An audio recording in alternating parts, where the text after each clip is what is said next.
because when he entered the NFL with Miami, he was one of the more utilized tight ends in the slot. Obviously, hit that speed bump, obviously, with New England and the Mike McDaniel final year in Miami. But I thought this year was the perfect situation. Through 2 games, Mike Gesicki has been playing really good football, utilized in this offense. Even go back to week 1, and I said this on a waiver wire video earlier. He only played 17 snaps in week 1, targeted in the red zone.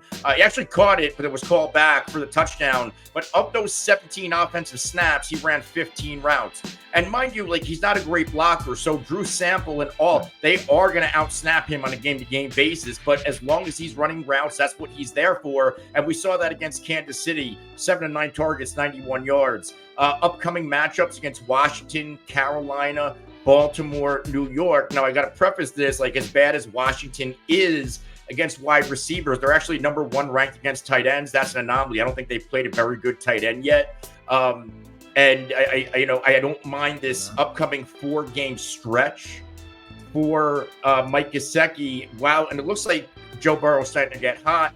Meanwhile, Hunter Henry, and here's where it gets tough. You guys talk about upcoming matchups. Henry, you get the Jets. They're middle of the pack against tight ends. San Francisco 3rd, Miami 8th, Houston 7th, Jacksonville 4th, then the Jets again, then Tennessee 2nd. So, like, all of these matchups are against top 10 difficult teams against tight ends. I still think Hunter Henry's a good pickup. I still think he's going to be utilized. But if we're playing matchups and you want to side with the better quarterback, I think Mike Gesicki's the guy you want long term. Yeah. And the reason why Gesicki never worked out in Miami, which Anthony kind of mentioned, is the fact that Gesicki's not a good blocker. And those Mike McDaniel offenses, they need a tight end that's going to block. So that's why it didn't work out for him with Miami. But as far as a pass catcher, he does just fine, and he's been doing just fine. Right now, he is the tight end 6 on the season, half-point formats. Hunter Henry's right in front of him, 5th. And I get the matchups don't look great for Hunter Henry, but I would go Hunter Henry slightly over Mike Gesicki. And again, I'm somebody who loves Mike Gesicki. I don't love him as much as Anthony does, but I like Mike Gesicki quite a bit too.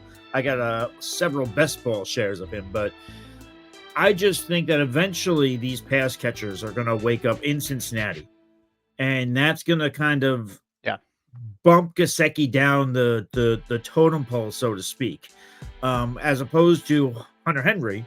He's sitting there with an island of misfit toys there in New England. There's going to be a necessity to get him the ball. The offensive line isn't the best. They're going to need to get the ball out quick. That's where a guy like Hunter Henry can, make his paydays there. So I like that. I like that to continue, even though, like Anthony gave out, the schedule is not great. But I also think that there's also this level of, we need this guy because we don't have anybody else. So they kind of force him the ball. So I'll go Henry slightly over Gesicki, but I love both. Both have been pleasant surprises. Yeah, I'm with Hoff here.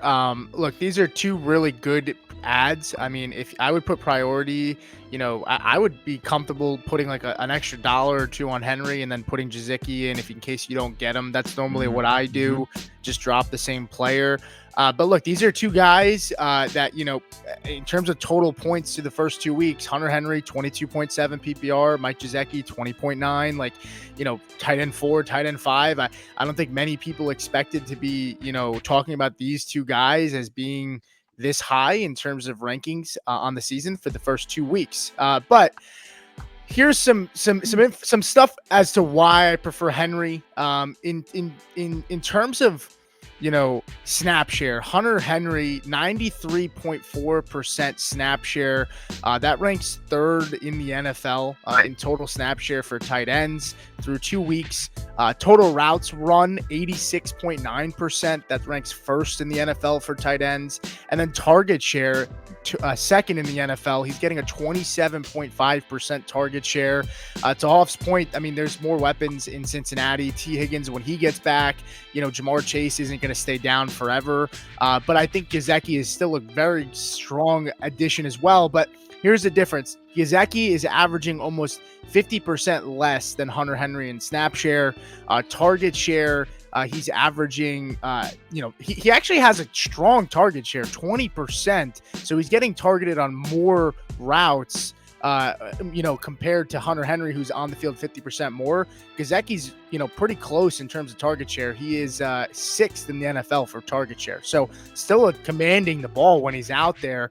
And then when it comes to route percentage, Gesicki's 48. So he's running about half of the routes that Henry is, but he's still commanding the football. That's why I just feel like when other guys eventually start to click on this team, Gesicki will start to drop a little bit more in production. And I think Henry, there's just not enough weapons there. I think Jalen Polk will emerge eventually, but outside of that, I don't really love the pass catchers on Patriots.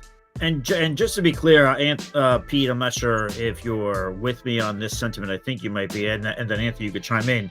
When we also say that eventually these pass catchers in Cincinnati are going to wake up, this doesn't mean Gesicki's dropping like a brick. I think Gesicki is still going to be used in that offense, and I still think he's going to be one of the better tight ends, back end top 12 maybe, which is still for where you drafted him, where you probably got him for free. So just to be clear on that, even if he drops, he's not dropping like a brick. He's still going to be relevant in that offense. And Pete, I think you were probably thinking the same thing.